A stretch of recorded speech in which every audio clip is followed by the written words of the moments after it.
Pronto. Mamma, cosa succede? I answered a call in Italian in front of Mafia boss. Hours later, he said, "Bring her to me."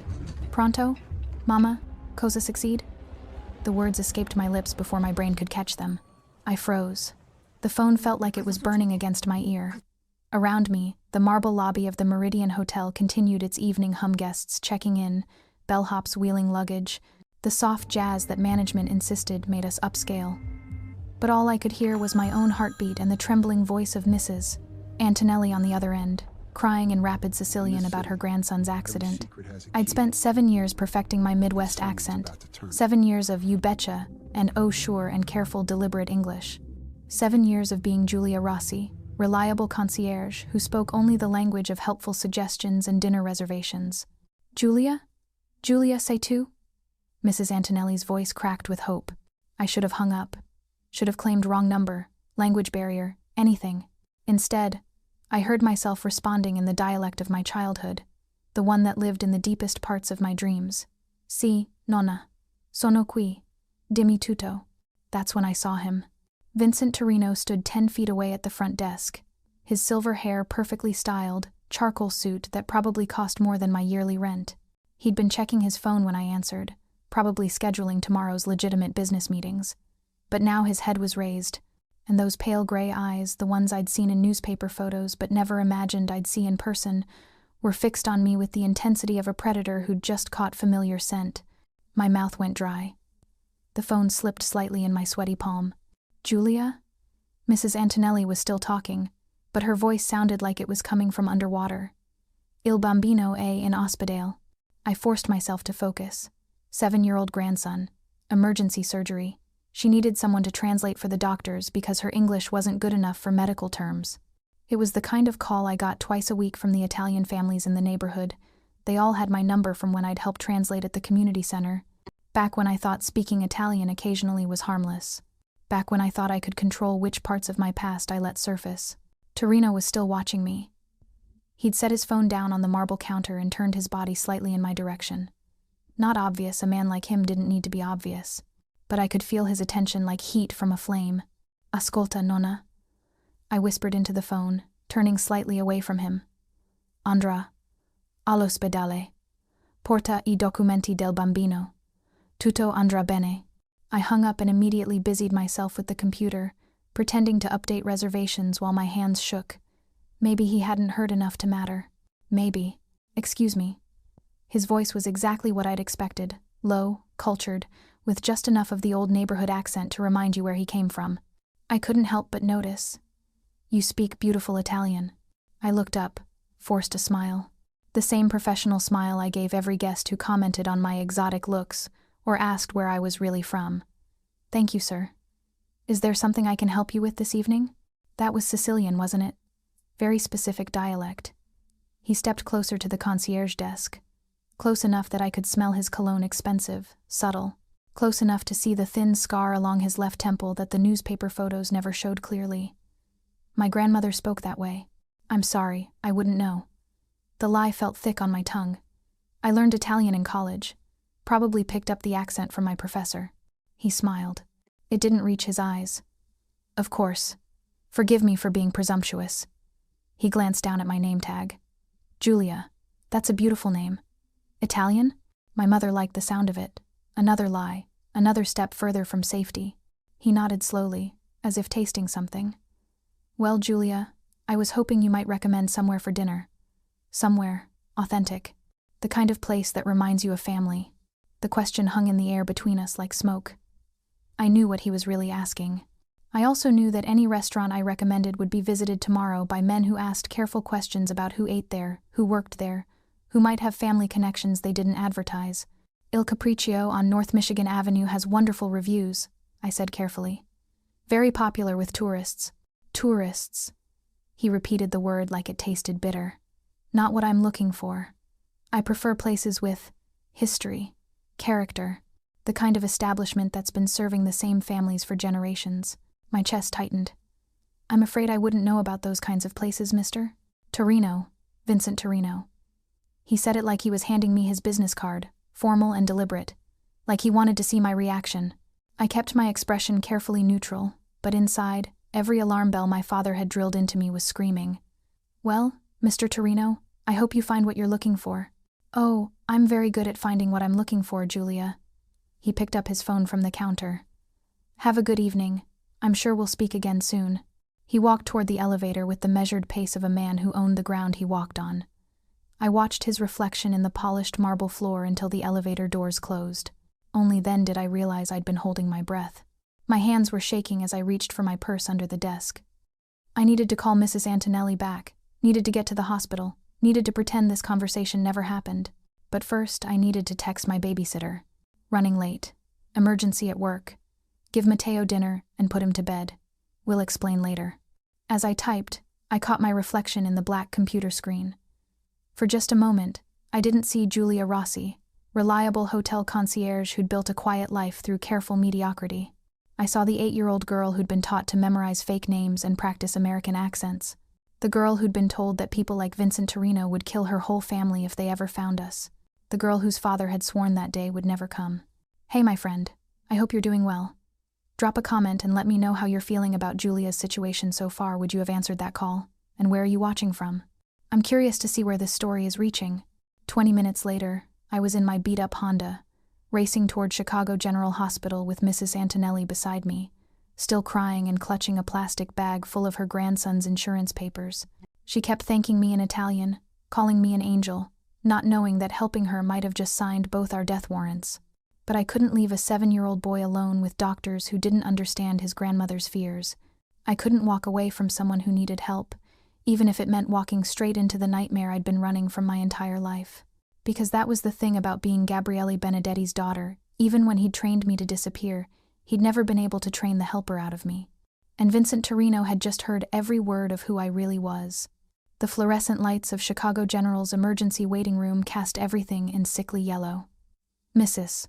Antonelli gripped my hand as we sat in those plastic chairs that seemed designed to make crisis feel worse, her weathered fingers surprisingly strong for someone who'd spent 80 years learning to expect the worst. "Dimmi, cara mia," she whispered. "Perché parli come mia nonna? Come una vera siciliana?" Why did I speak like her grandmother? Like a real Sicilian? I'd hoped she wouldn't notice in her panic, but Mrs. Antonelli had been born in Palermo. She could hear the difference between textbook Italian and the dialect that gets passed down through blood, through lullabies, through the angry whispers between parents who think their children are sleeping. "My mother's family," I lied smoothly. It was a lie I'd perfected over the years, close enough to the truth to feel natural, vague enough to avoid follow-up questions. I spent summers with my grandmother when I was little. She studied my face with the intensity of someone who'd learned to read people's secrets to survive. "Che familia?" What family? The question every Italian asks, because in that world, your family name tells your entire story. Who you belong to, who you can trust, who you should fear. "Rossi," I said, because it was the name on my ID, the name on my apartment lease, the name I'd taught my son to write in careful block letters.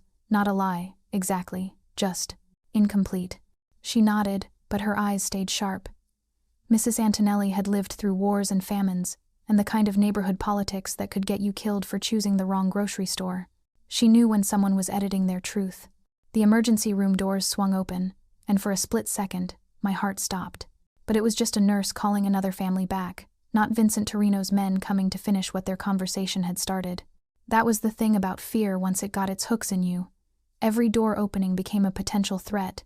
Every footstep in the hallway became someone coming to collect on old debts. I'd felt this way once before.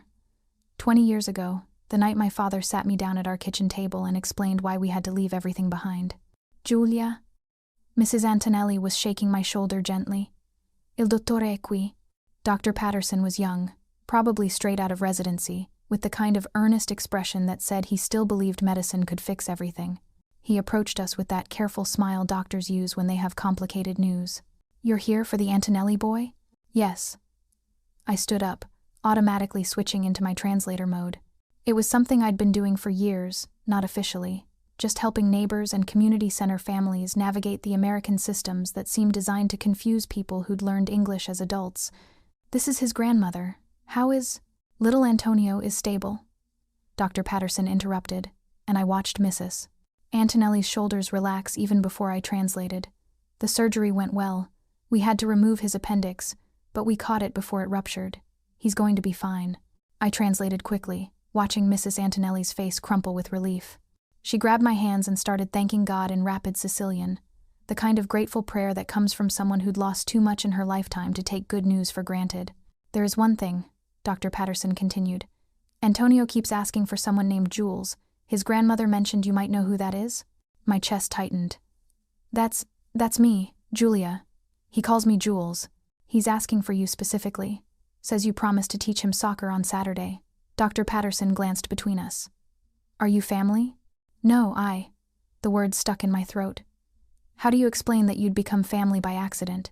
That you'd started helping Mrs. Antonelli with translation 6 months ago and somehow ended up becoming Antonio's unofficial big sister? That this 7-year-old boy who barely spoke English had somehow wormed his way into the careful walls you'd built around your heart? She's family, Mrs. Antonelli said firmly in accented English. E come mia nipote, like my granddaughter. Dr. Patterson nodded. Well, Jules, he's asking for you. Visiting hours are usually over, but for family. He handed me a visitor's pass. Room 314. As we walked toward the elevator, Mrs. Antonelli kept glancing at me sideways. Finally, she asked the question I'd been dreading. Perché hai paura, cara? Ci stai nascondendo? Why was I afraid? Who was I hiding from?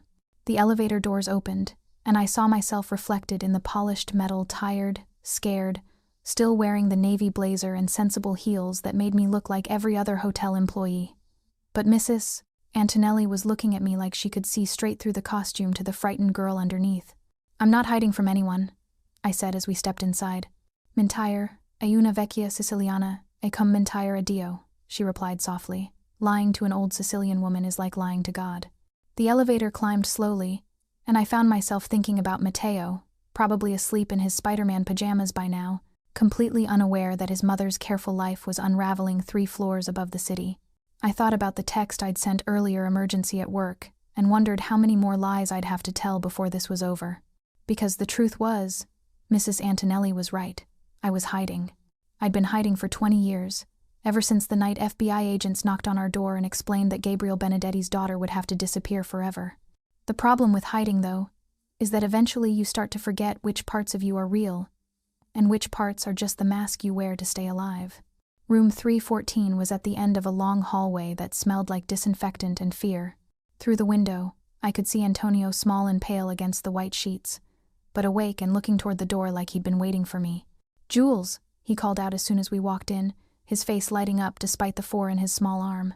Ciao, campione, I said, approaching his bed carefully. Little champion. Come ti senti? It hurt really bad, he said in his mix of English and Italian that always made me smile. But the doctor says I can't play soccer for 2 weeks. Well, I said, sitting on the edge of his bed, that gives us time to work on your English. Maybe by the time you're better, you'll be ready for that American team you wanted to join. He grinned, then grew serious. Jules? Nana says you were scared today. Are you okay? Out of the mouths of babes. This 7-year-old could read my emotions better than most adults.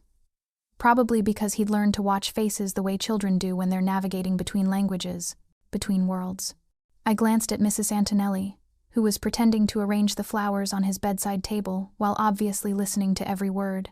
Sometimes grown-ups have complicated feelings, I said carefully. But you don't need to worry about that. You just need to get better. Will you still teach me soccer on Saturday? Of course, Tesoro. The endearment slipped out before I could catch it. Treasure. What do you think is Julia getting too attached to this family? Let me know in the comments what you think her biggest mistake has been so far. As I sat there promising an injured child I'd be there for soccer lessons, I realized the horrible truth that Mrs. Antonelli had already figured out. I wasn't just hiding from my past anymore. I was hiding from myself. Because somewhere in the last 7 years of building this careful, small life, I'd started to believe I could actually have it. That Julia Rossi was real, not just a survival strategy.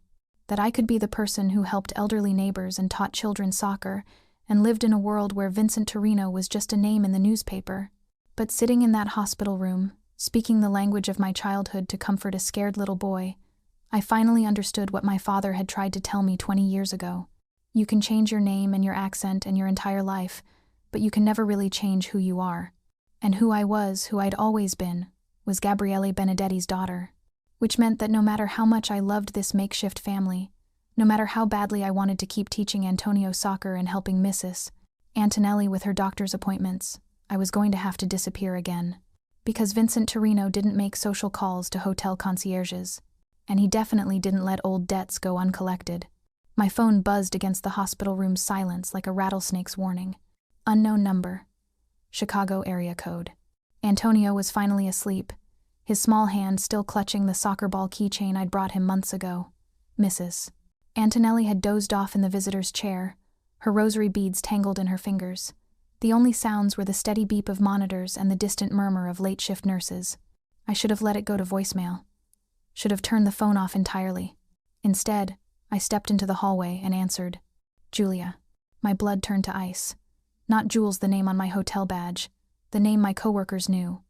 Julia, my real name, spoken with the careful pronunciation of someone who knew exactly who they were calling.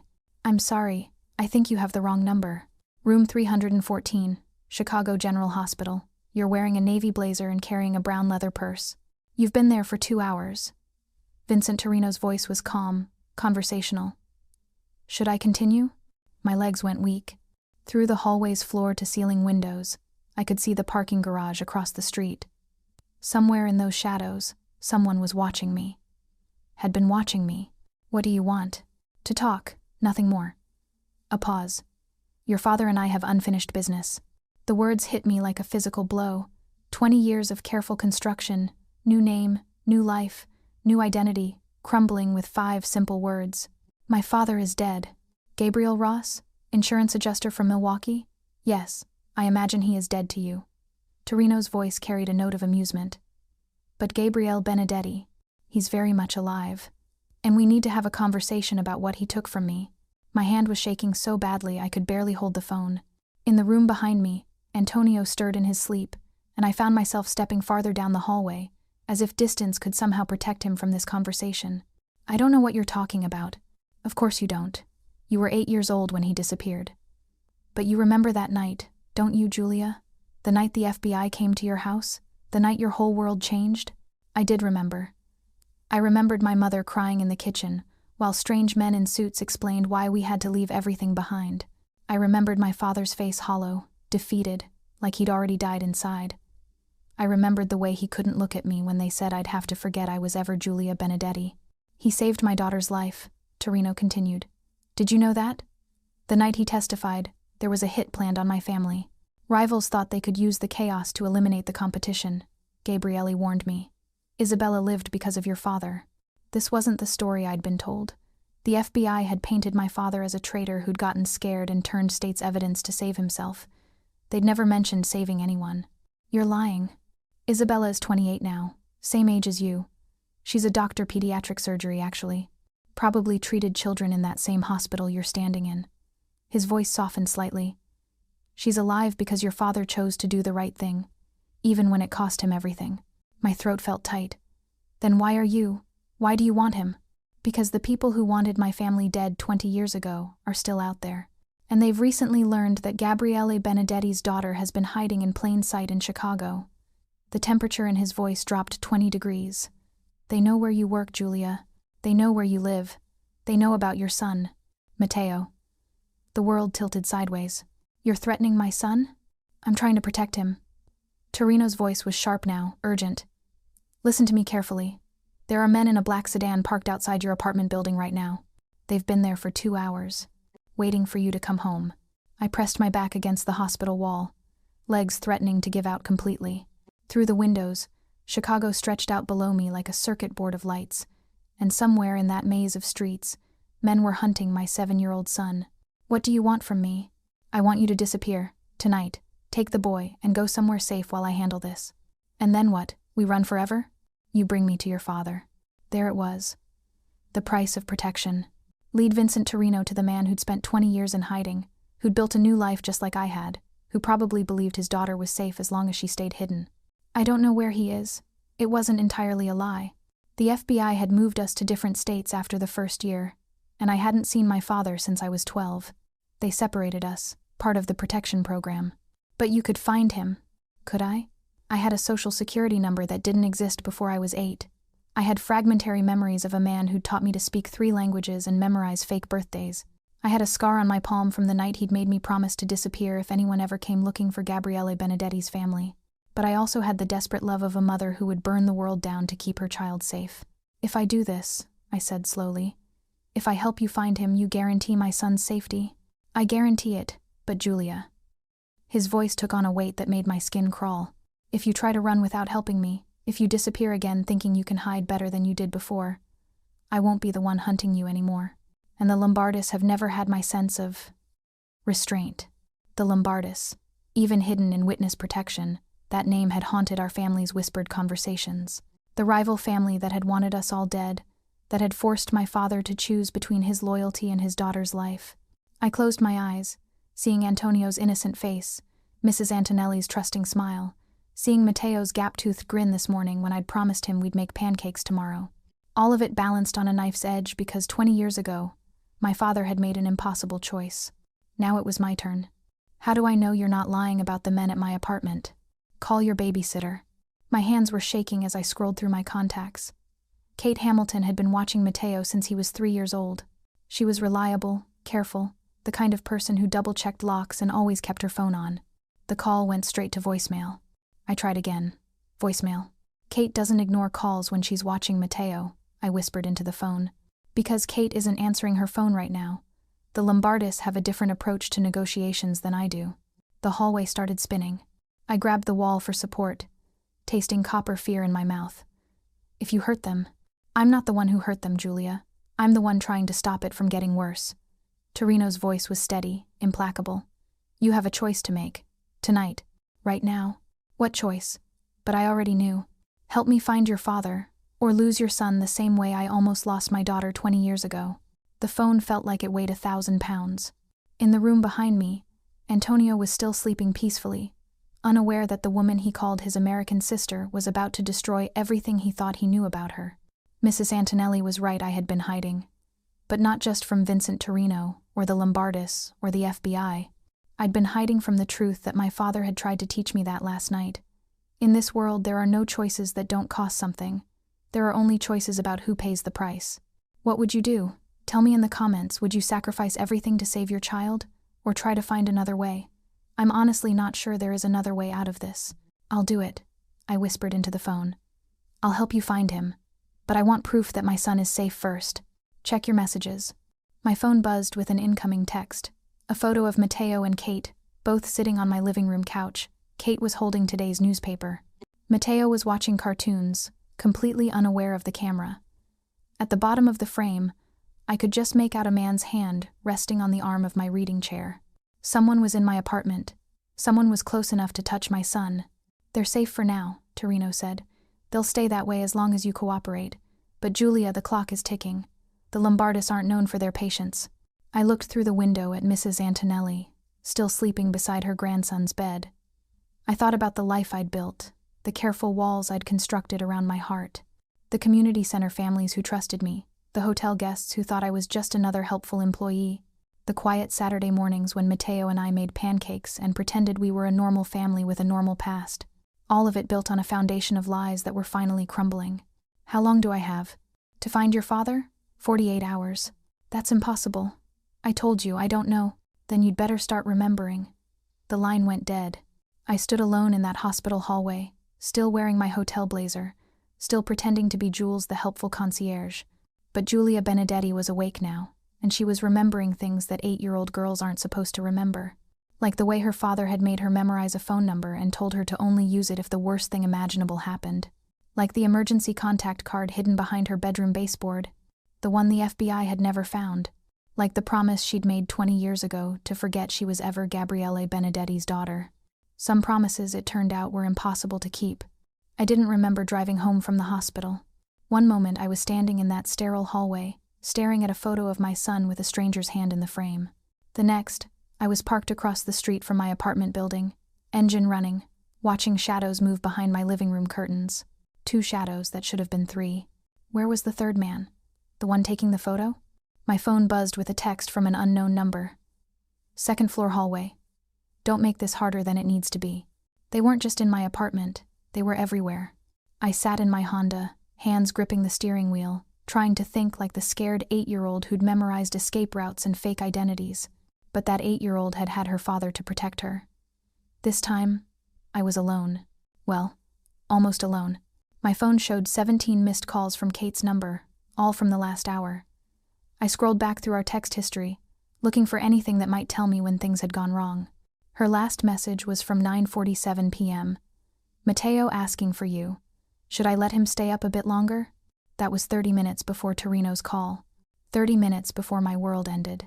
I needed help, but everyone I trusted was either in danger or unreachable. Mrs. Antonelli was at the hospital with Antonio. David Coleman, my supervisor, wouldn't answer his phone this late. The neighbors barely knew Jules, the quiet hotel worker, let alone Julia, the fugitive, with a target on her back. But there was one person who might answer. Someone I'd avoided calling for 7 years because contacting her felt too much like admitting I hadn't really escaped my past. Lucia Santangelo, my FBI handler from childhood. I'd memorized her emergency number the same way I'd memorized fake birthdays and safe house addresses, the number that was supposed to be for life or death situations only. If this wasn't life or death, nothing was. She answered on the second ring. This is Agent Santangelo. It's... I paused, realizing I didn't know how to identify myself. It's Julia Benedetti. Silence. Then, that name doesn't exist anymore. Vincent Torino has my son. More silence. I could hear computer keys clicking in the background, probably pulling up files that were supposed to stay buried forever. Where are you calling from? Chicago. I've been here 7 years. I work at... I know where you work. I know where you live. I know your son's name. Her voice was sharp, professional. What I don't know is why you broke protocol by staying in one place for 7 years when you were supposed to move every 2. Because I'd wanted Matteo to have a normal life. Because I'd fallen in love with the idea of being Jules Rossi, helpful concierge who belonged somewhere. Because I'd started to believe the lies I told myself about being safe. That doesn't matter now. Torino says the Lombardis know where I am. He wants me to find my father. Your father's location is classified. Even I don't have access to that information. Then get access. My voice cracked. They have my 7-year-old son, Agent Santangelo. They're in my apartment right now. Listen to me carefully. Do not go home. Do not contact anyone from your current life. Drive to... No. The word surprised me with its force. I'm not running again. Not without Matteo. If you try to negotiate with Vincent Torino, you'll end up dead, just like your mother. My blood went cold.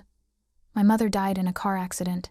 Your mother died because she tried to contact your father after 5 years of no communication. The Lombardis found her first. Lucia's voice softened slightly. I'm sorry, Julia. You were never supposed to know. The steering wheel felt slippery under my sweating palms. My mother hadn't died in an accident. She'd been murdered because she'd tried to reach out to the man she loved, just like I was about to do. How many other lies did you tell me? As many as we needed to keep you alive. Lucia paused. Your father isn't in Milwaukee, Julia. He's not Gabriel Ross, the insurance adjuster. That identity was burned 3 years ago, when the Lombardis started sniffing around again. Then where is he? I can't tell you that, but I can tell you that contacting him will get you both killed. And not contacting him will get my son killed. Another pause. I could practically hear her weighing options, calculating risks. There might be another way. Hope flared in my chest. What way? Vincent Torino isn't the only one who wants your father found.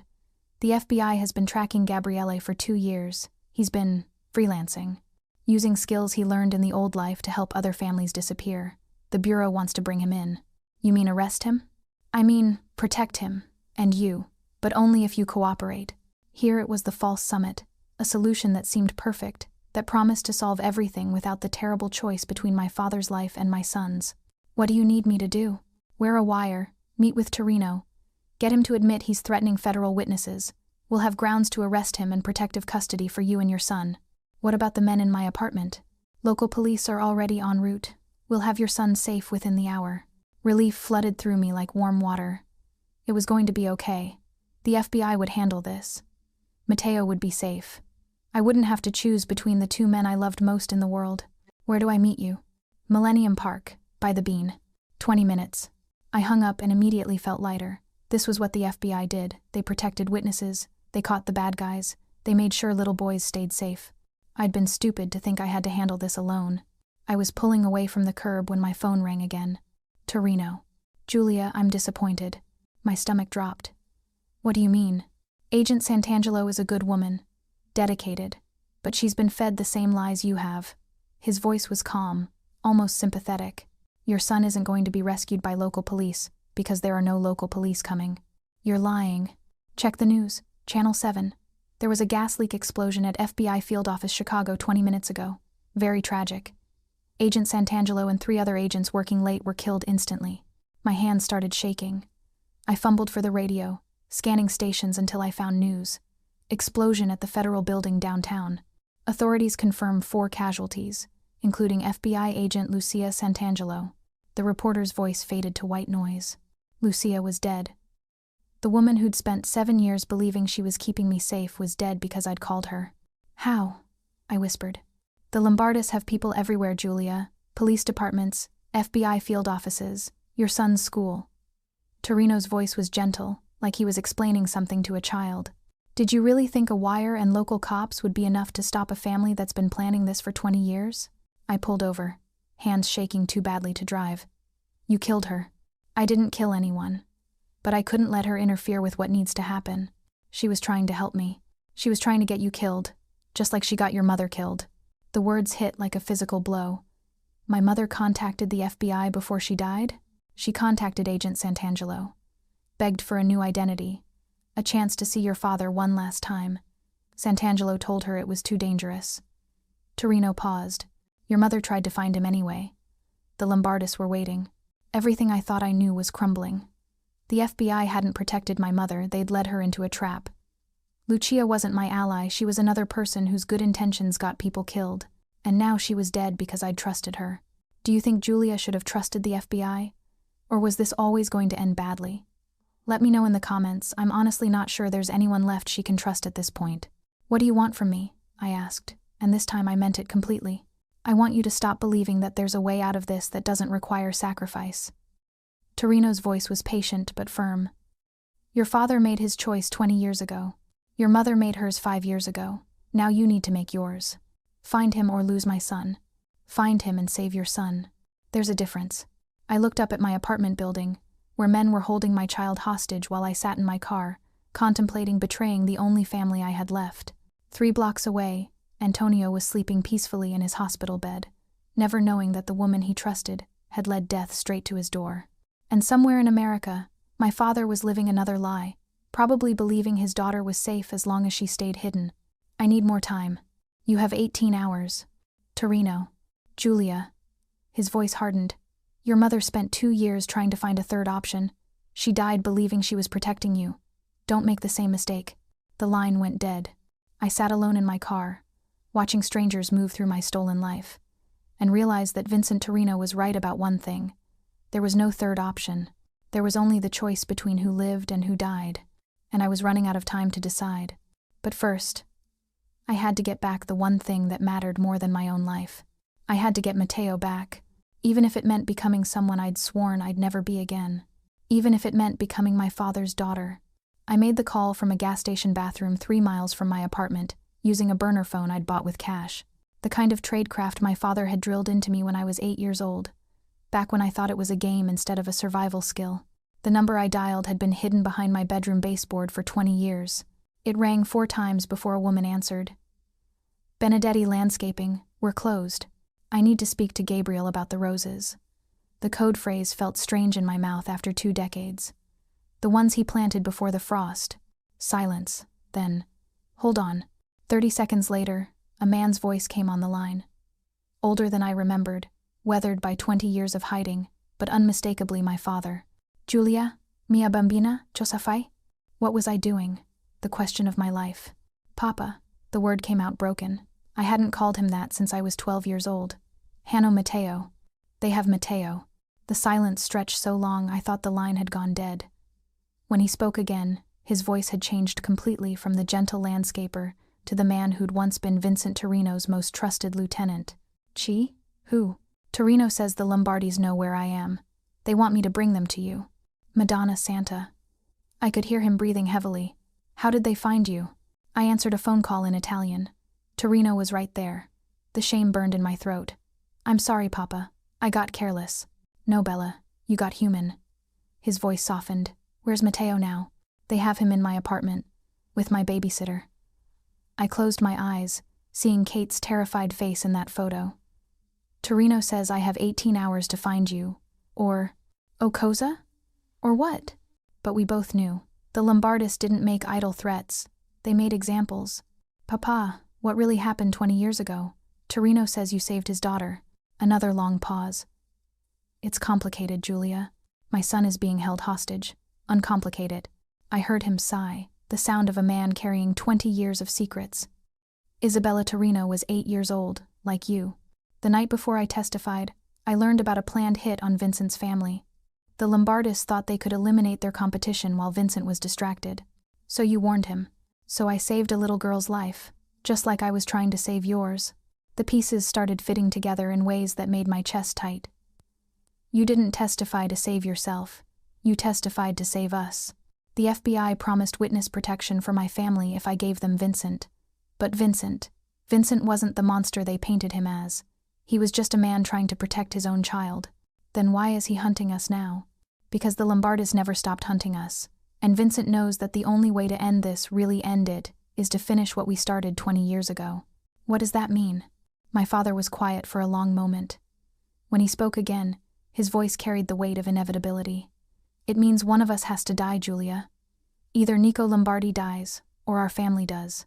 The bathroom suddenly felt smaller, the fluorescent light too bright. Papa, there has to be another way.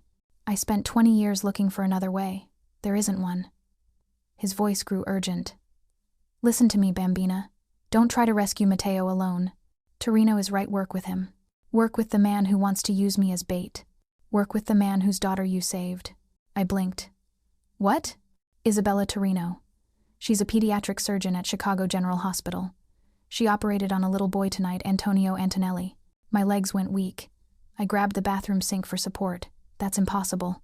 Nothing is impossible in our world, Julia. Everything is connected. My father's voice was gentle but firm. Mrs. Antonelli called you tonight because she trusted you. You answered in Sicilian because it was natural. Isabella was working late because she cares about children. Vincent was at your hotel because he was waiting for Isabella to finish surgery. You're saying this was all planned? I'm saying this was all fate. The door to the gas station bathroom rattled. Someone was trying to get in. I pressed my back against the wall, phone clutched to my ear. Julia, you still there? Papa, I have to go. Wait, there's something else. Something I should have told you years ago. His voice dropped. Your mother, she didn't die trying to find me. My heart stopped. What? She died trying to find you. The words hit me like a physical blow. Me? She'd learned that the Lombardists were getting close. She was coming to warn you, to take you somewhere safe. They killed her 3 blocks from your apartment. I slid down the bathroom wall until I was sitting on the grimy tile floor. She was coming to save me. She died trying to save you. Just like I've been trying to save you. Just like Vincent is trying to save his own daughter by ending this. The bathroom door rattled again, more insistent this time. Julia, listen to me. I'm going to send you an address. Meet Vincent there tomorrow night. But first, he paused. First, let him prove he can be trusted. How? Ask him to save Mrs. Antonelli. The line went dead just as someone started pounding on the bathroom door. Hey, you okay in there? I scrambled to my feet, flushed the phone down the toilet, and opened the door to find a concerned gas station attendant. Sorry, I mumbled. Felt sick. Walking back to my car, I tried to process what my father had just told me. My mother hadn't died because she'd gotten careless or made bad choices.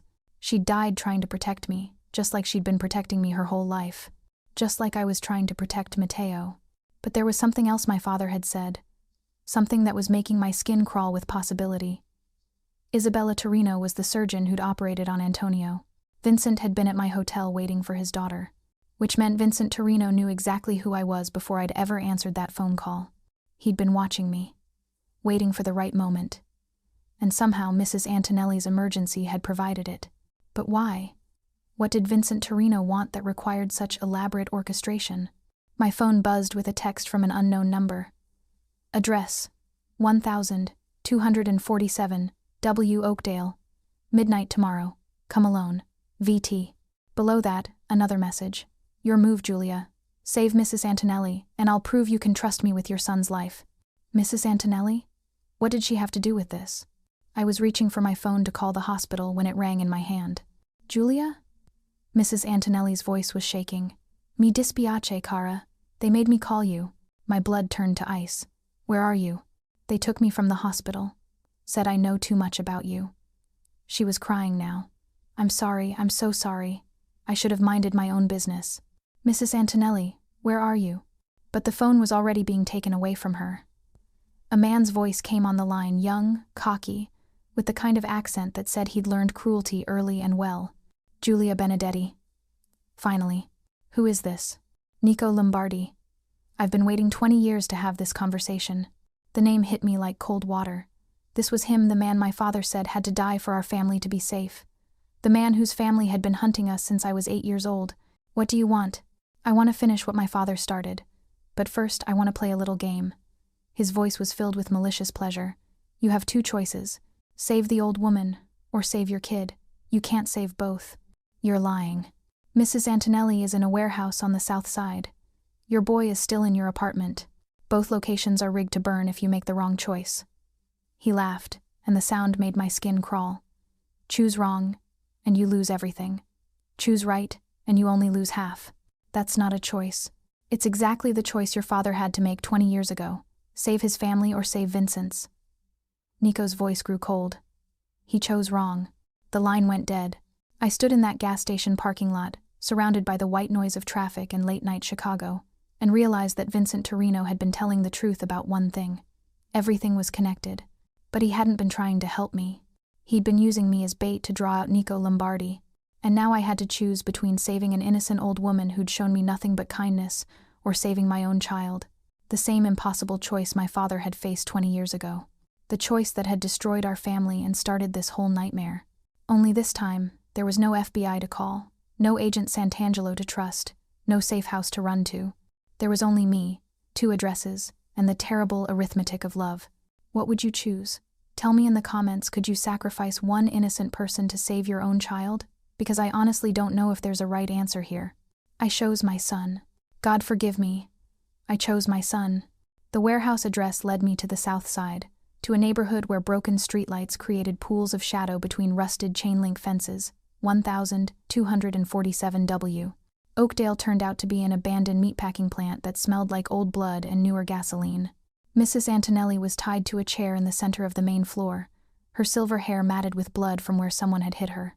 She looked so small under those harsh industrial lights, so fragile against the concrete and steel that had probably processed thousands of cattle over the decades. But she was alive, and she was alone. "Julia!" she called out when she saw me, her voice echoing in the empty space. "No, Kara, you shouldn't have come. It's a trap." Of course it was a trap. Everything had been a trap since the moment I'd answered that phone call in Italian. But Matteo was 7 years old and Mrs. Antonelli was 83, and some choices make themselves. I'd called 911 from a payphone 2 blocks away, reporting a gas smell at my apartment building. Anonymous tip. They said they'd investigate immediately. It wasn't much, but it was something. If there really were bombs, maybe the fire department could evacuate the building before Nico's deadline. Maybe my choice wouldn't kill my son. Maybe I could save them both. "Where are they?" I asked Mrs. Antonelli as I worked on the ropes around her wrists. The knots were tight, professionally tied. "Who brought you here?" "2 men, young ones. They kept talking about your father, about old debts." She winced as I freed her hands. "Julia, what have you gotten yourself into?" Before I could answer, slow clapping echoed through the warehouse. 3 men emerged from the shadows, 2 carrying guns, 1 carrying the confident smile of someone who'd been planning this moment for years. Nico Lombardi was younger than I'd expected, maybe 35, with the kind of expensive haircut that said he'd graduated from street thug to executive criminal. But his eyes were old, filled with the kind of hatred that gets passed down through generations like a family recipe. "Very touching," he said, walking closer. "The loyal daughter saves the helpless old woman, just like your father taught you. Let her go. Your fight is with me. My fight is with your entire fucking family." His voice stayed conversational, but the venom underneath made my skin crawl. "Do you know what it's like to grow up knowing your father died because some coward couldn't handle the pressure?" Mrs. Antonelli was struggling to stand, her legs shaky from hours in the chair. I helped support her, keeping my eyes on Nico. "Your father chose his life. Mine didn't have a choice. Your father chose wrong 20 years ago, and mine paid the price. Nico stepped closer, and I could see the resemblance to the newspaper photos I'd memorized as a child, same sharp jaw, same predatory smile.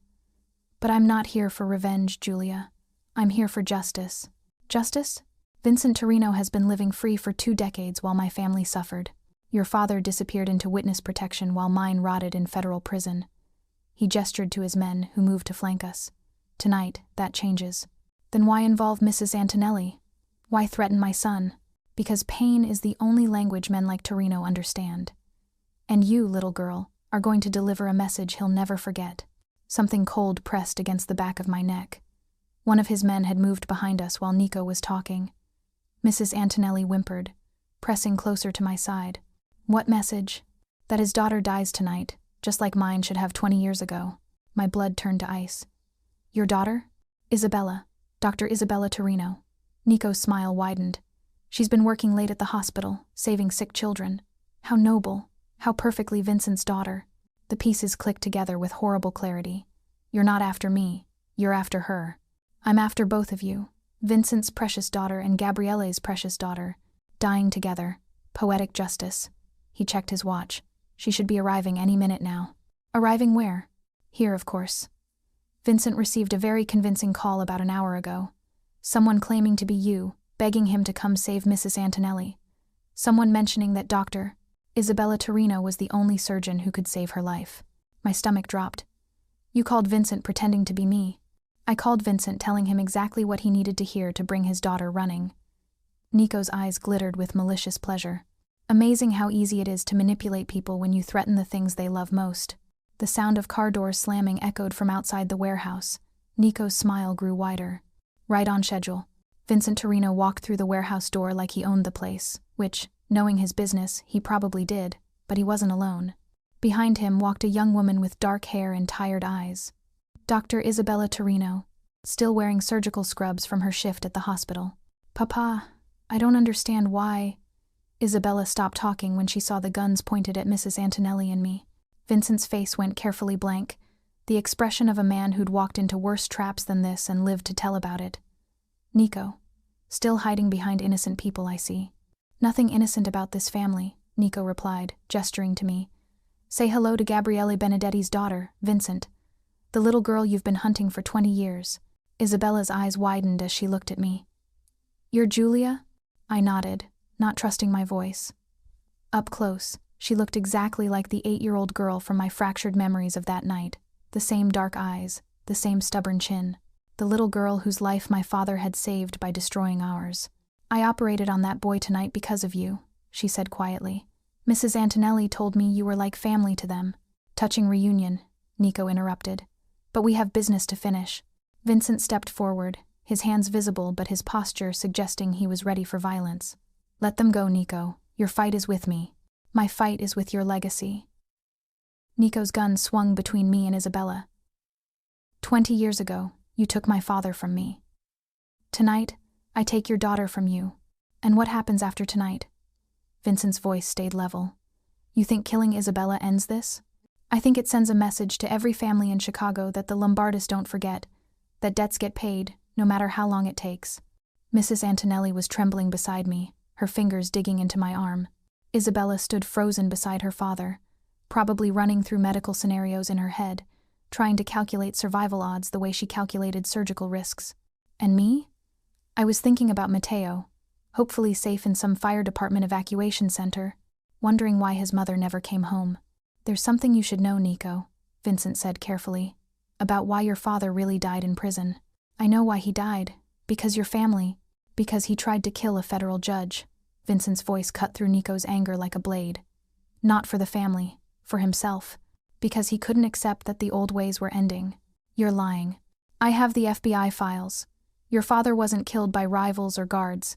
He died of a heart attack while planning to assassinate Judge Morrison, the woman who sentenced him. Vincent stepped closer. He died because he chose revenge over family. Nico's gun hand started shaking. Shut up, just like you're choosing revenge over reason right now. Vincent's eyes moved to include me and Isabella. These women never hurt you, Nico. Killing them won't bring your father back. But it'll make you suffer. Nico's voice cracked. The way I've suffered. The way my mother suffered until she couldn't take it anymore and...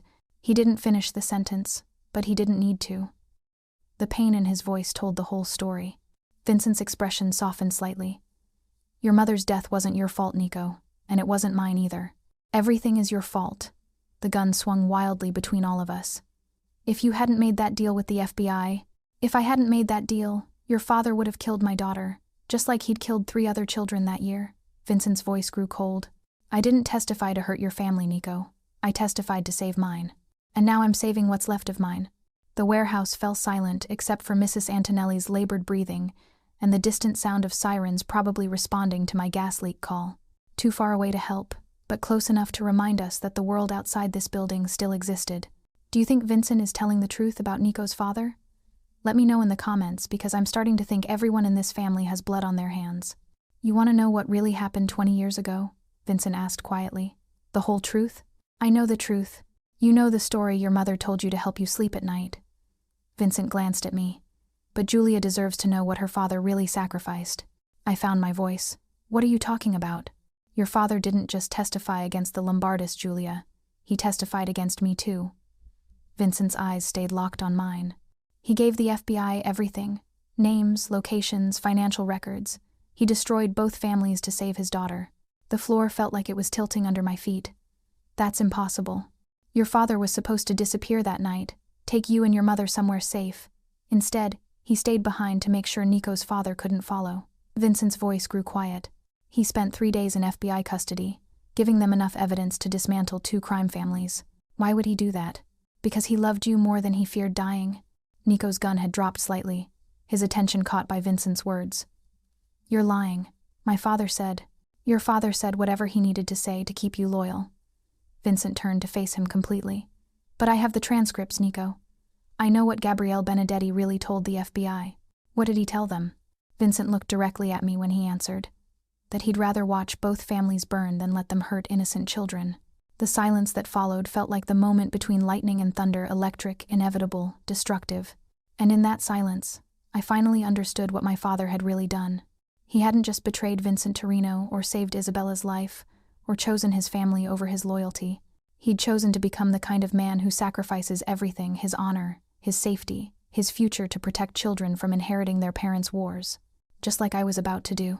Because looking at Nico Lombardi, seeing 20 years of inherited pain twisted into murderous rage, I realized that this cycle would never end unless someone chose to break it. And the only person in this warehouse with nothing left to lose was me. Papa, what's happening?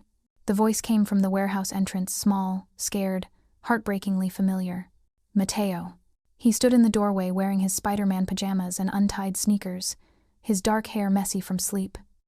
Behind him, Kate stumbled forward with duct tape marks around her wrists and terror in her eyes. My world stopped. Matteo? I whispered. Mommy. He started running toward me, but one of Nico's men caught him, lifting him easily despite his struggles. Mommy, why are all these people here? Why is Mrs. Antonelli crying?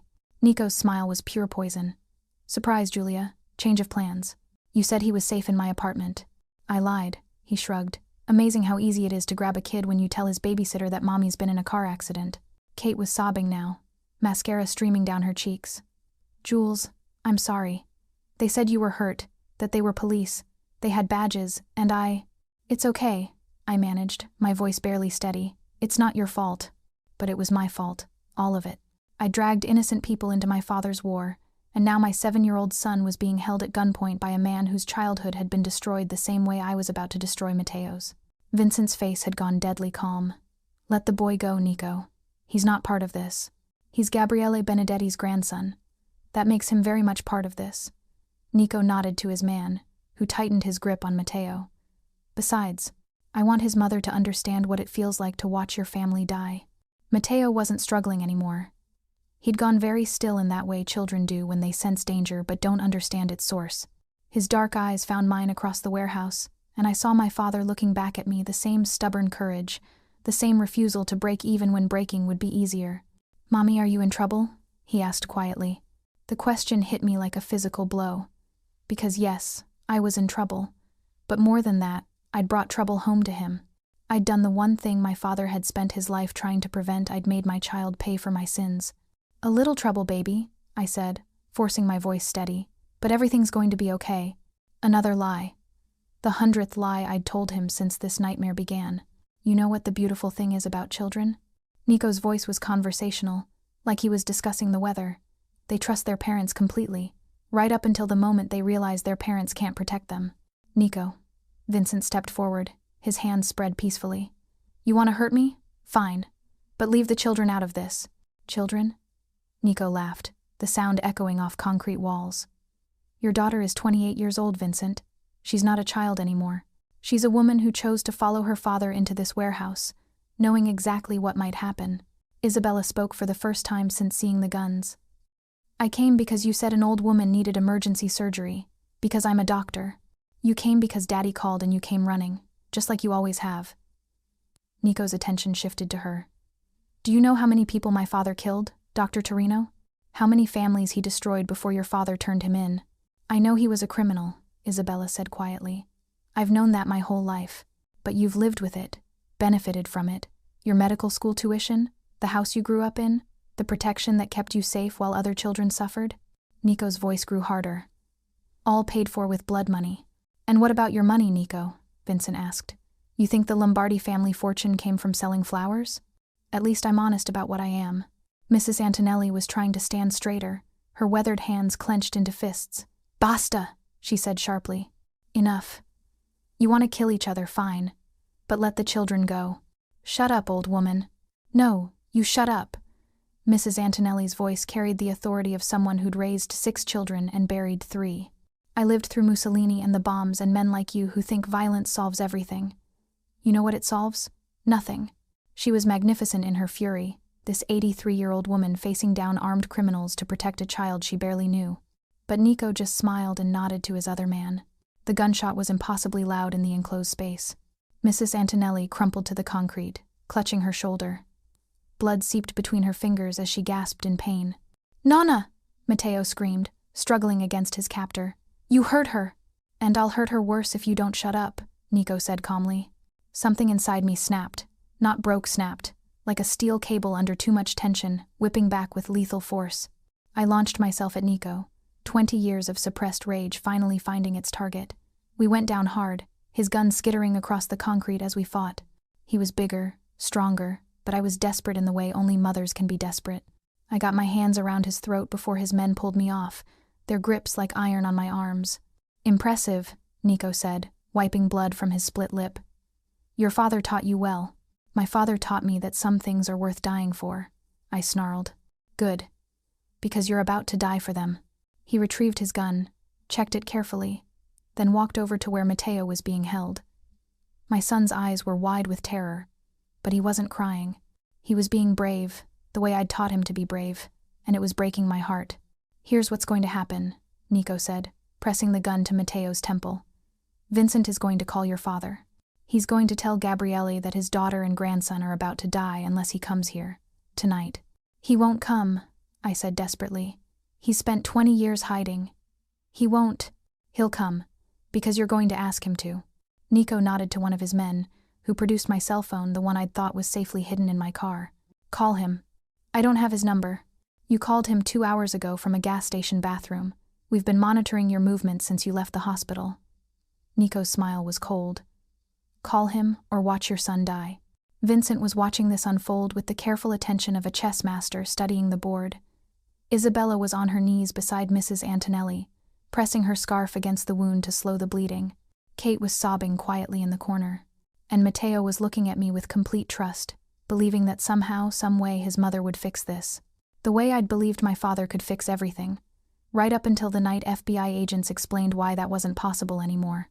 My hands shook as I dialed the emergency number my father had given me. It rang once before he answered. Julia. Papa. My voice cracked.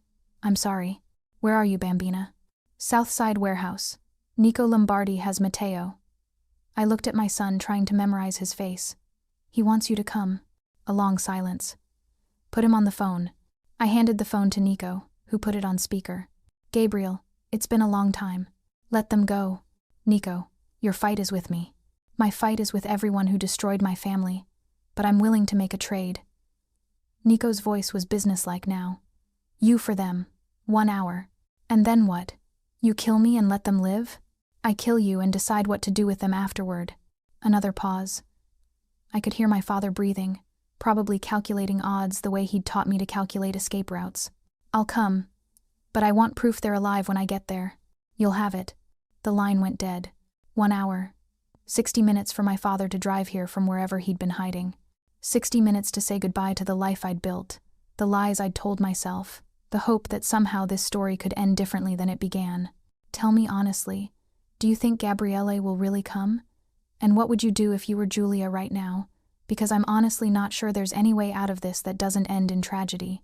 Matteo had gone very quiet in his captor's arms, the kind of unnatural stillness that meant he was shutting down to protect himself. I'd seen the same thing in my own reflection 20 years ago, the night I'd learned that some kinds of damage can't be undone. It's going to be okay, baby, I whispered across the warehouse. But we both knew I was lying. And for the first time in his short life, Matteo didn't believe me. That, more than the guns or the threats or the blood seeping from Mrs. Antonelli's shoulder, was what finally broke me. Because trust, once shattered, can never be completely repaired. And I just watched my son's innocence die in real time. Vincent was staring at me with something that might have been sympathy. There's still a way out of this, Julia. What way? Help me end it, once and for all. How? He glanced at Isabella, who was still working on Mrs. Antonelli's wound, then back at me. By doing what your father should have done 20 years ago, which is, choosing to live instead of just surviving. I didn't understand what he meant, but I was about to learn. Because in this world, my father's world, the one I'd inherited along with his name and his enemies, sometimes the only way to save the people you love is to become someone they can never forgive you for being. And sometimes that person was exactly who you'd been all along. My father walked through the warehouse door exactly 57 minutes later. He looked smaller than I remembered. Still tall but thinner, his dark hair now silver, his face carved with 20 years of looking over his shoulder. But his eyes were the same. Alert, calculating, missing nothing. Ciao, Nico, he said quietly. You look like your father. Fuck you, Benedetti. Language. My father's gaze found Matteo, and his expression softened. There's a child present.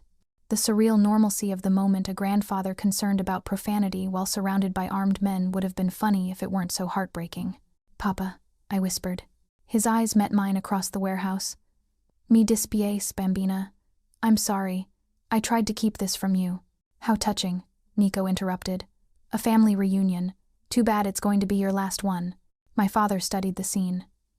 Mrs. Antonelli bleeding on the concrete. Isabella kneeling beside her. Kate huddled in the corner. Matteo still held at gunpoint. Vincent standing apart from his men, somehow managing to look like he was the one in control despite being outnumbered. Before you kill me, my father said to Nico, I want to know something. What happens to my family after I'm dead? That depends on how cooperative they are. Cooperative with what? You'll have your revenge. The debt will be paid. Nico's smile was sharp as broken glass. The debt will never be paid. Your testimony didn't just destroy my father, it destroyed our entire organization. Dozens of families lost everything because of you. Because of your father's choices. Because of your betrayal. Nico's composure cracked. You took a sacred oath. You swore loyalty to our family. And then you sold us out to save your own skin. My father was quiet for a long moment, and I saw him glance at Vincent. Something passed between them, not words, but understanding. You're right, my father said finally. I broke my oath. I betrayed people who trusted me. I destroyed families. Papa, don't. But I didn't do it to save myself, Nico. I did it to save her. He looked at me. And I'd do it again. The admission hung in the air like smoke from a funeral pyre. You want to know what really happened that night? The whole truth? My father's voice grew stronger. Your father wasn't planning to kill Vincent's daughter to send a message. He was planning to kill her because he enjoyed it. Liar. Isabella wasn't his first child victim. She would have been his 7th. My father's eyes found Isabella. The FBI showed me photos, Nico. Pictures of what your father did to those children before he killed them. Isabella's hands stilled on Mrs. Antonelli's bandage. Your father wasn't a soldier fighting for family honor. He was a monster who used family loyalty as cover for his sickness. Shut up! Nico's gun swung toward my father. I didn't testify to protect the FBI or to save myself. I testified to stop a pedophile who was going to torture and murder an 8-year-old girl. The warehouse went deadly silent. Vincent's voice cut through the quiet like a blade. Show him. What? Show him what his father really was, Gabriel. Show him why you really testified. My father reached slowly into his jacket and pulled out a manila envelope, yellowed with age. I've carried this for 20 years. Nico. Evidence that the FBI sealed to protect you from the truth about your father. Don't. Look at them. My father threw the envelope at Nico's feet. Look at what your father was going to do to Isabella. Look at what he did to the others. Nico stared at the envelope like it was a bomb. I said, look at them. One of Nico's men bent down and picked up the envelope. He opened it, glanced at the contents, and immediately paled. Boss. Maybe you should. What is it? The man whispered something in Nico's ear. Nico's face went white, then green. No, that's not possible. Your father was going to do those same things to Isabella, my father said quietly. I couldn't let that happen, no matter what it cost. Vincent stepped forward. Your father wasn't killed by my associates, Nico. He was killed by other inmates when they learned what he'd done to children. Even criminals have standards. Nico was staring at the photographs scattered on the concrete, his gun forgotten in his hand. He was my father. And you've spent 20 years trying to honor a man who tortured children, Isabella said softly. The same way I spent 20 years trying to honor a father I thought was just a criminal. Something was shifting in the warehouse. The careful balance of power, the predetermined outcome, the tragic inevitability, all of it was changing. Because Vincent was right. I'd been thinking like a victim instead of like my father's daughter. And my father's daughter knew how to break things. Nico, I said quietly. Look at my son. He glanced at Matteo, still held by his man but no longer struggling. What about him? He's 7 years old, the same age you were when your father went to prison, the same age Isabella was when my father saved her life. I took a step forward. What do you see when you look at him? I see Gabriele Benedetti's grandson. I see a little boy who's going to spend the rest of his life wondering why his mother couldn't protect him. Another step. I see a child who's going to grow up with nightmares and trust issues and the absolute certainty that the world is a place where love doesn't matter. Nico's grip on his gun tightened. I see someone who's going to become exactly like you, Nico. Angry and broken and convinced that violence is the only way to solve problems. Good. Maybe he'll understand justice. Or maybe he'll understand that justice and revenge aren't the same thing. Mrs. Antonelli was trying to sit up, despite Isabella's protests. Giulia, she whispered. Dimmi cosa fare. Tell me what to do. What to do? The question that had been haunting me since this nightmare began. I looked around the warehouse at my father, who'd sacrificed everything to save a stranger's child. At Vincent, who'd spent 20 years trying to protect his daughter from his own mistakes. At Isabella, who'd dedicated her life to saving children because she understood what it meant to be saved. At Mrs. Antonelli, who'd opened her heart to a woman with no past because that's what grandmothers do. At Kate, who'd trusted me enough to watch my son. At Matteo, who still believed his mother could fix anything. And finally, at Nico, a man whose entire identity was built on avenging a father who didn't deserve to be avenged. What to do? I knew what my father would do. He'd sacrifice himself to save everyone else, the way he'd been doing for 20 years. It was noble and tragic and ultimately pointless, because it would just pass the violence on to another generation. I knew what Vincent would do. He'd try to negotiate, to find a solution that balanced everyone's needs, but some problems couldn't be negotiated with. I knew what the old me would do. Jules Rossi would beg and plead and hope that somehow someone else would save her. But I wasn't Jules Rossi anymore. I was Giulia Benedetti, and Giulia Benedetti knew exactly what to do. You want your father's honor back? I asked Nico. What? You want to restore the Lombardi family name? Make up for what he did? Nico's eyes narrowed. What are you getting at? Let my son go, right now, walk away from this warehouse, and never come near my family again. Why the hell would I do that? Because 20 years from now, when Matteo has children of his own, he's going to remember this night.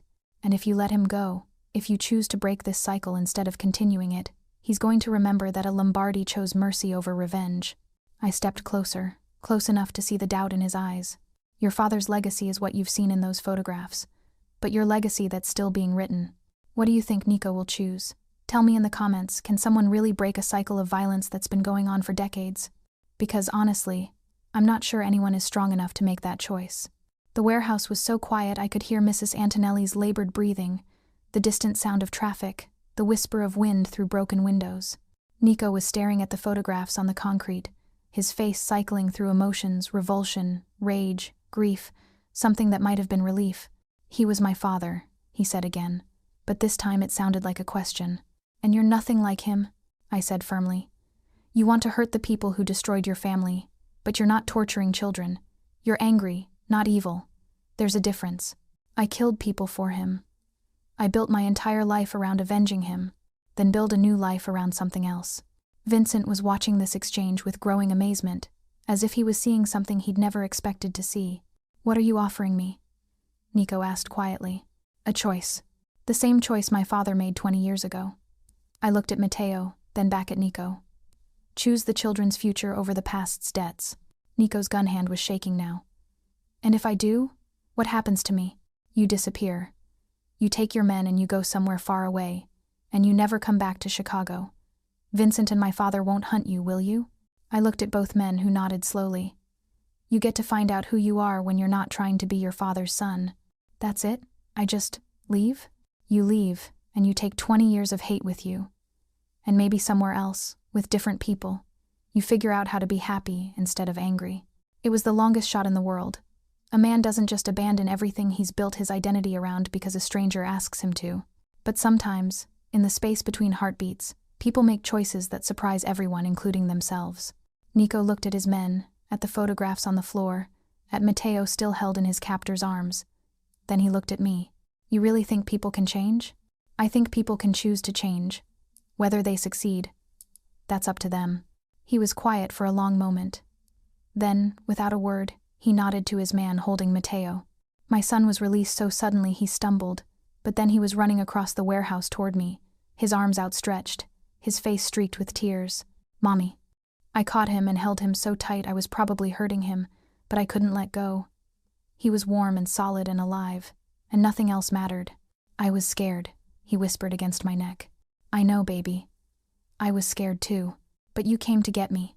I'll always come to get you, always." Nico was backing toward the exit, his men following. At the doorway, he stopped and looked back. "Julia." "Yeah? If I see you or your family again." "You won't," I said firmly. "This is over." He nodded once and disappeared into the Chicago night. The silence that followed felt like the moment after a thunderstorm, electric and clean and new.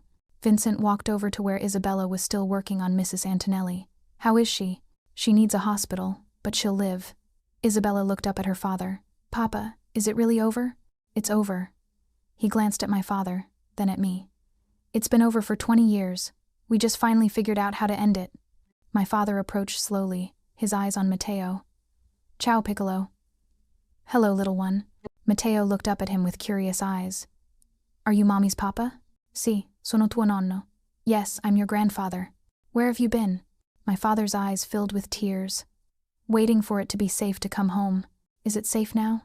I looked around the warehouse at Vincent helping Isabella with Mrs. Antonelli, at Kate slowly coming out of shock, at my father kneeling beside his grandson, at the scattered photographs that represented a choice between justice and revenge. "Yeah, baby," I said. "It's safe now. Because sometimes the only way to win is to change the rules of the game. And sometimes the strongest thing you can do is choose to forgive instead of fight. Even when forgiveness feels impossible. Even when it costs everything you thought you knew about yourself. Even when it means admitting that love is stronger than loyalty, and hope is stronger than hate." My father was right about one thing. Everything was connected. But he was wrong about what that meant. It didn't mean we were trapped by the past. It meant we could choose to write a different future. 3 months later, I was teaching Antonio soccer in Millennium Park when I saw him. Vincent Torino sat on a bench near the bean, feeding pigeons and reading what looked like a legitimate business magazine. He was alone, no bodyguards, no expensive suit, just an older man enjoying a Saturday morning in the sun.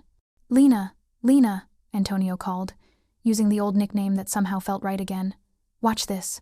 He'd gotten good at headers since his surgery. Mrs. Antonelli sat nearby in her wheelchair, her shoulder still healing, but her voice strong as ever as she cheered him on in rapid Italian. "You're going to make the American team for sure," I told him, ruffling his hair. From across the field, Matteo waved at us. He was playing with a group of kids his age, his laughter carrying on the wind.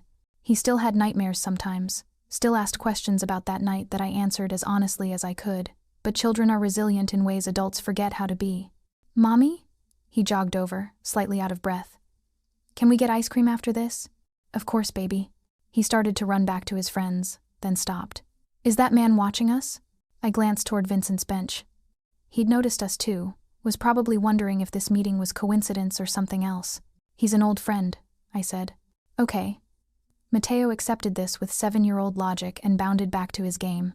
That was the beautiful thing about children, they could adapt to new realities without carrying the weight of old ones. Vincent approached slowly, hands visible, movements careful. The same tradecraft we'd all learned in different ways. Julia. Vincent. I kept my voice neutral.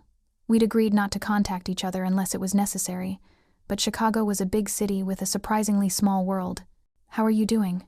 Honestly, some days were harder than others. I'd left my job at the hotel, too many questions about my sudden disappearance that night. Now I worked part-time at the community center, helping families navigate immigration paperwork and translation services. It paid less but felt more real. What do you think about Julia's choice to leave her old job? Would you have done the same thing? Or tried to go back to normal? Let me know in the comments. My father visited twice a week, usually on Sundays when Matteo was eager to learn Italian phrases and hear stories about the old country that weren't about crime families. Gabriel Benedetti was officially dead, but the man who'd taken his place was building something new, a landscaping business that employed ex-convicts and immigrants who needed second chances. We're good, I said finally. Better than good, actually. Isabella asked about Mrs. Antonelli. How's she recovering? Stubborn as ever. She refuses to use the wheelchair more than necessary and keeps trying to cook for half the neighborhood. I smiled. The doctors say she'll be fine. Vincent nodded, genuine relief in his eyes. And your son? I looked over at Matteo, who was now teaching a smaller kid how to kick properly. He's learning that sometimes the scariest things turn out okay. Good lesson. We stood in comfortable silence, watching children play soccer in the shadow of Chicago's skyline. Two people who'd inherited a war and chosen to end it instead. Vincent? I said eventually. Yeah? What Nico said about the blood money, was he right? Vincent was quiet for a long moment. About Isabella's medical school, the house, the protection? He nodded slowly. He was right. Everything she had came from choices I made in the old life. How does she live with that? She saves children's lives. Every day. She figures that's the best way to balance the scales. He glanced at me. What about you? How do you live with everything your father did? I thought about it. I protect the people I love. I tell the truth when it matters. I choose kindness over loyalty when I have to pick. Good choices. From across the park, Mrs. Antonelli was gesturing for us to come back. Antonio had apparently scored an impressive goal and needed an audience for the replay. I should go, I said. Julia? Vincent's voice stopped me. For what it's worth, your father made the right choice 20 years ago, and you made the right choice 3 months ago. How do you know? He smiled, the first genuine smile I'd ever seen from him. Because we're all here, we're all alive, and we're all choosing to build something better than what we inherited. That evening, after Matteo was asleep and Mrs. Antonelli had been walked home by 3 different neighbors who insisted she shouldn't be out alone, I sat on my fire escape and called my father. Come stai, bambina. How are you? I saw Vincent today. Everything okay? Everything's fine, he was just checking in, I think.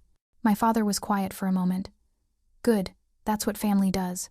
He's not our family, Papa. No, he agreed. But he's not our enemy anymore either, and in our world that's close enough. After we hung up, I stayed on the fire escape for a while, looking out over the city. Somewhere out there, Isabella was probably finishing a late shift at the hospital, saving another child's life. Vincent was going home to a daughter who finally understood why he'd made the choices he had. Kate was tucking her own kids into bed, probably still grateful that nightmares were the worst thing she had to worry about. And somewhere else, in some other city, Nico Lombardi was hopefully learning to be someone other than his father's son. The thing about breaking cycles is that you never really know if it worked until years later, when you realize that the violence stopped and something better grew in its place. But sitting there in the Chicago night, listening to Mrs. Antonelli's television through her thin walls and the sound of Matteo's peaceful breathing through mine, I thought maybe, just maybe, we'd managed it. We'd taken a story about inherited hate and turned it into something about chosen love. And that felt like victory enough. Here's what I want to know from you. Do you think they really broke the cycle? Can families really escape that kind of generational violence? Or does it always find a way back? Drop a comment and tell me where you're watching from. Because I'm curious how different places see stories like this. But here's the thing about happy endings in my father's world. They're always temporary.